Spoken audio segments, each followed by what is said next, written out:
Parappukkara saint John ഫൊറോന പള്ളിയിലെ വിശുദ്ധ ലോനാമുത്തപ്പന്റെ തിരുനാൾ കൂടുതുറക്കൽ ശുശ്രൂഷ ഭക്തിസാന്ദ്രമായി.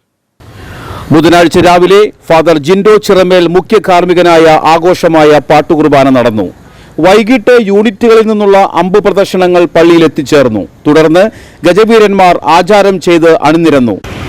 ലതീഞ്ഞ്, നൊവേന എന്നിവയ്ക്ക് ശേഷം വിശുദ്ധന്റെ തിരുസ്വരൂപം കൂട്ടിൽ നിന്നിറക്കി. ചടങ്ങിന് മാർ വിൻസെന്റ് നെല്ലായിപ്പറമ്പിൽ കാർമ്മികനായി. തിരുമുടി എഴുന്നള്ളിപ്പും ഉണ്ടായിരുന്നു.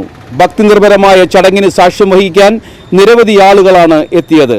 വികാരി father Joy Perepadan, general convener Biju Pallissery, secretary Varghese Alappatt, ട്രസ്റ്റിമാരായ യോഹന്നാൻ വടക്കേത്തല, നിജോഷ് അക്കരക്കാരൻ, അസിസ്റ്റന്റ് വികാരി father Clinton Perincheri, finance convener Jose Anthikkadan, PRO Simon Puthuppallipparambil എന്നിവർ നേതൃത്വം നൽകി. തിരുനാൾ ദിനമായ വ്യാഴാഴ്ച രാവിലെ 5 മുതൽ 9 വരെ തുടർച്ചയായി വിശുദ്ധ കുർബാനയും 10:30 ആഘോഷമായ തിരുനാൾ പാട്ടുകുർബാനയും ഉണ്ടായിരിക്കും. ആഘോഷമായ തിരുനാൾ പാട്ടുകുർബാനയ്ക്ക് ഫാദർ ആൻജോ പുത്തൂർ മുഖ്യ കാർമ്മികനാകും. ഫാദർ സിജു കൊമ്പൻ സന്ദേശം നൽകും.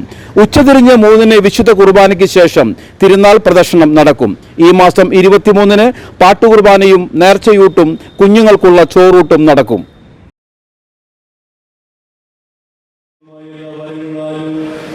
പരിശുദ്ധ കന്യാമറിയമേ